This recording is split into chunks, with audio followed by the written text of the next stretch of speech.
China की debt trap diplomacy का concept 2017 में आया था, जो कि 2020 तक बहुत ट्रेंडिंग में भी रहा।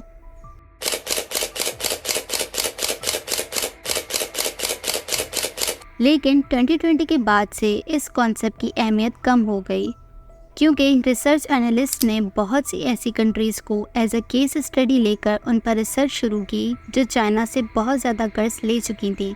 लेकिन कर्जा वापस ना करने पर चाइना ने उनमें से किसी भी कंट्री का कोई एसेट अपने कंट्रोल में नहीं लिया।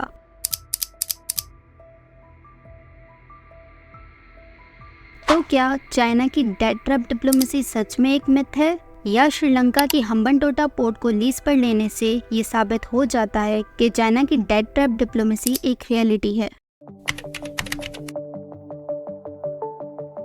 डेट ट्रैप डिप्लोमेसी का मतलब है कि कंट्री ए दूसरी कंट्रीज को जानबूझकर इतना ज़्यादा कर्ज दे दे जो वो आगे जाकर रिटर्न ना कर सकें, और इसके बदले कंट्री ए उन कंट्रीज के वैल्यूएबल एसेट्स को अपने कंट्रोल में ले ले।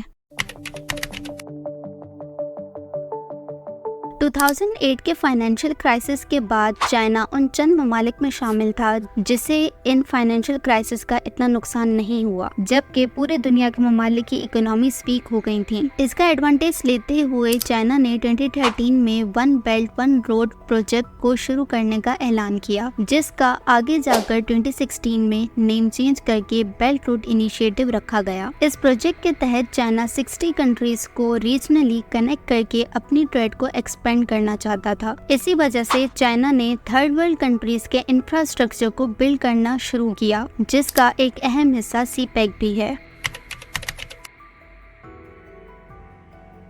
2017 में चाइना ने श्रीलंका की हम्बनटोटा पोर्ट को 99 ईयर्स के लिए लीज पर ले लिया। तब एक इंडियन कॉलमनिस्ट ने एक आर्टिकल पब्लिश किया जिसका टाइटल था चाइना's डेट ट्रैप डिप्लोमेसी, और यहीं से ये कॉन्सेप्ट स्प्रेड होने लगा और पूरी दुनिया के मीडिया चैनल्स इस कॉन्सेप्ट को एग्जेजरेट करने लगे, जिसका बाद में कुछ कॉलमनिस्ट ने एतराफ़ भी किया। लेकिन अगर चाइना की डेट ट्रैप डिप्लोमेसी रियलिटी नहीं बल्कि एक मिथ है, तो फिर जो श्रीलंका के साथ हुआ वो क्या था? श्रीलंकन गवर्नमेंट ने हम्बनटोटा पोर्ट को बिल्ड करने का आइडिया पहली बार 1970 में ही दे दिया था, और ये आइडिया श्रीलंकन पार्लियामेंट के एक मेंबर डॉन अल्विन राजापक्सा ने दिया था। और फिर फाइनली 2002 में जाकर कनाडा की एक कंपनी एसएनसी लेबलिन को इस पोर्ट की तहकीक करने का प्रोजेक्ट दिया गया, ताकि वो इस पोर्ट की डेवलपमेंट, रेवेन्यू जनरेट करने की कैपेबिलिटी और कंस्ट्रक्शन की टोटल कॉस्ट बता सके। और इस तहकीक की funding Canadian international development agency कर रही थी। ये तहकीक 2003 में खत्म करने के बाद ये बताया गया कि इस प्रोजेक्ट की कंस्ट्रक्शन 3 स्टेजेस में होगी और उसकी टोटल कॉस्ट $1.7 बिलियन होगी। लेकिन इस कंपनी ने श्रीलंका के इस प्रोजेक्ट को आगे कंटिन्यू नहीं किया, क्योंकि उस वक्त श्रीलंका में पॉलिटिकल इंस्टेबिलिटी बहुत ज्यादा बढ़ गई थी। लेकिन श्रीलंकन गवर्नमेंट पीछे नहीं हटी और उन्होंने दूसरी कंट्रीज की तरफ देखना शुरू किया जो इस प्रोजेक्ट को बिल्ड कर सकें। 2006 में इस प्रोजेक्ट की सेकंड रिपोर्ट देने का काम रैम्बल कंपनी को दिया गया, और इस कंपनी की रिपोर्ट का कंक्लूजन भी वही था जो कैनेडियन कंपनी एसएनसी लेबलिन दे चुकी थी। इसके बाद इस पोर्ट को बिल्ड करने के लिए श्रीलंका ने यूएस और इंडिया से हेल्प ली, और दोनों ने ही इस प्रोजेक्ट को रिजेक्ट कर दिया। लेकिन चाइना, जो कि उस वक्त एक इमर्जिंग इकोनॉमी था, उसने इस पोर्ट की अहमियत को समझा और श्रीलंका को पोर्ट बिल्ड करने की ऑफर की। श्रीलंका ने इस ऑफर को एक्सेप्ट किया और फिर ये प्रोजेक्ट चाइनीज हार्बर ग्रुप के पास आया और इसकी फंडिंग चाइना एक्सिम बैंक कर रही थी। चाइना ने इस पोर्ट को बिल्ड करने के लिए अपने लोन्स की कंडीशंस को श्रीलंका के सामने रखा, जिसको श्रीलंकन गवर्नमेंट ने एक्सेप्ट कर लिया। लेकिन यहाँ श्रीलंका से 2 बड़ी गलतियाँ हो गयी। पहली ये कि उस वक्त श्रीलंका में सिविल वॉर चल रही थी, और सिविल वॉर के चलते हुए इतना बड़ा लोन लेने का डिसीजन लेना बहुत रिस्की था। लेकिन श्रीलंका ने ये रिस्क उठाया। ये सिविल वॉर 2009 में जाकर खत्म होती है, जिसके बाद श्रीलंका ने अपनी इकोनॉमी को 6% के रेट से ग्रो तो किया, लेकिन तब तक डेट भी बढ़ चुका था। और दूसरी गलती श्रीलंका ने ये की कि उन्होंने इस पोर्ट की कंस्ट्रक्शन का फेज़ 1, जो कि नवंबर 2010 में कंप्लीट हो चुका था, उसके रेवेन्यू जनरेट होने का इंतज़ार ही नहीं किया। और डायरेक्ट सेकंड फेज की कंस्ट्रक्शन के लिए दोबारा चाइना की एक्सिम बैंक से 757 यूएस बिलियन डॉलर्स का लोन ले लिया। श्रीलंकन गवर्नमेंट लोन तो ले लेती है, लेकिन पॉलिटिकल इंस्टेबिलिटी अभी भी श्रीलंका में बहुत थी। 2015 में श्रीलंका में दोबारा इलेक्शंस होते हैं और न्यू गवर्नमेंट इरादा करती है कि हम्बनटोटा पोर्ट के लिए अब ज्यादा लोन नहीं लिया जाएगा, लेकिन तब तक बहुत देर हो चुकी थी। उस वक्त तक श्रीलंका का ओवरऑल डेट 40% तक पहुंच चुका था, जिसमें से सिर्फ 5% चाइना से लिया गया था और बाकी का सारा लोन जापान, वर्ल्ड बैंक और एशियन डेवलपमेंट बैंक से लिया गया था। 2017 में श्रीलंका डिफॉल्ट करने की पोजीशन पर पहुंच चुका था, लेकिन किसी तरह उन्होंने आईएमएफ से बेल आउट अरेंज कर ली और उसका लोन पे करने के लिए श्रीलंकन गवर्नमेंट ने हम्बनटोटा पोर्ट को लीज पर देने का इरादा किया, जिसके लिए दोबारा चाइना से ही 2 ऑफर्स आई इस पोर्ट को लीज पर लेने के लिए, जिसमें से एक चाइनीज मर्चेंट्स की तरफ से थी और दूसरी ऑफर चाइना हार्बर ग्रुप की तरफ से थी। इनमें से श्रीलंकन गवर्नमेंट ने चाइनीज मर्चेंट्स को हम्बनटोटा पोर्ट 99 ईयर्स के लिए लीज पर देकर इनसे 1.12 यूएस बिलियन डॉलर्स लिए, जो उन्होंने अपने फॉरेन रिजर्व्स में रख दिए ताकि इकोनॉमी को बेहतर बना सकें। तो इस पूरे केस में कहीं भी चाइना ने श्रीलंका को ट्रैप करने की कोशिश नहीं की, लेकिन हाँ, यहाँ एक पॉइंट जरूर रेस होता है कि जब बाकी कंट्रीज श्रीलंका के इस प्रोजेक्ट को लेकर कोई इंटरेस्ट नहीं दिखा रही थी, तो चाइना क्यों शुरू से ही इस प्रोजेक्ट को मिस नहीं करना चाहता था? और इसका एक ही जवाब है,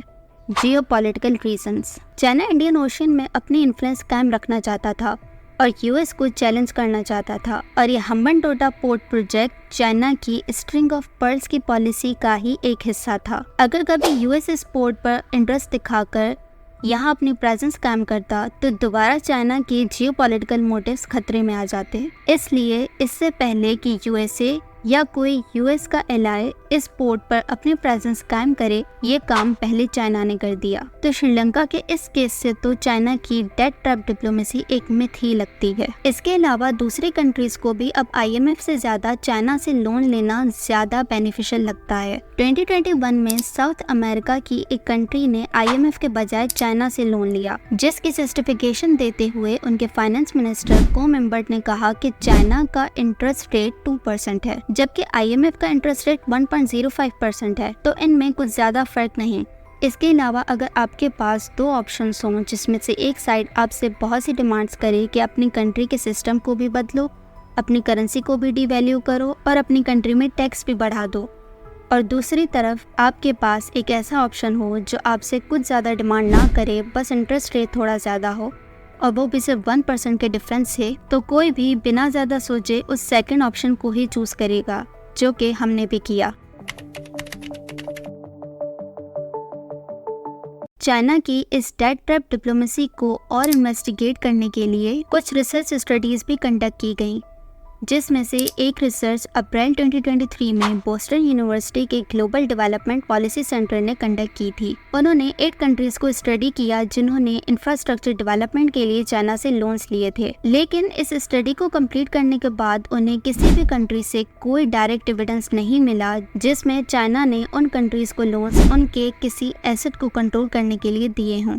इसके अलावा एक और रिसर्च अप्रैल 2023 में ही मिशेल हिमर ने भी की। उन्होंने भी मुख्तलिफ ऐसी कंट्रीज को स्टडी किया जिन्होंने चाइना से बहुत लोन्स लिए हुए थे, जिनमें लाओस, कीनिया, मलेशिया और मालदीव जैसे ममालिक शामिल थे। लेकिन इस स्टडी का भी एंड रिजल्ट यही निकला कि चाइना ने किसी भी कंट्री से लोन्स के बदले कोई एसेट्स एक्सचेंज करने की डिमांड नहीं की, जबकि उन कंट्रीज की पॉलिटिकल सिचुएशन भी अनस्टेबल थी और कुछ कंट्रीज ने तो डायरेक्ट चाइना से एड भी डिमांड की थी। लेकिन चाइना ने किसी भी कंट्री का कोई एसेट अपने कंट्रोल में नहीं लिया, बल्कि जो कंट्रीज लोन वापस नहीं कर पा रही थी, चाइना ने उन्हें डेट रिलीफ भी दी। इस डेट ट्रैप डिप्लोमेसी के कॉन्सेप्ट पर क्रिटिसाइज करते हुए एक चाइनीज प्रोफेसर अपनी बुक लेट कमर्स राइज में लिखती हैं कि चाइना दूसरी कंट्रीज को कर्ज देने में वही कंडीशंस फॉलो करता है जो चाइना अपनी लोकल गवर्नमेंट को लोन देते हुए फॉलो करता है, वो भी 1990s के टाइम से। तो क्या चाइना अपनी ही लोकल गवर्नमेंट को डेट ट्रैप में ला रहा है? और आगे वो ये भी लिखती हैं कि चाइना कर्ज देने के मामले में वही अप्रोच यूज करता है जो वेस्टर्न प्राइवेट बैंक्स बहुत अरसे से करती आई हैं ऑयल रिच अफ्रीकन और लैटिन अमेरिकन कंट्रीज के साथ। तो ये डेट ट्रैप अब कैसे हुआ? इन सारी रिसर्च और एनालिस्ट के रिव्यूज के बाद यही साबित होता है कि चाइना की डेट ट्रैप डिप्लोमेसी अभी तो सिर्फ एक मिथ ही है।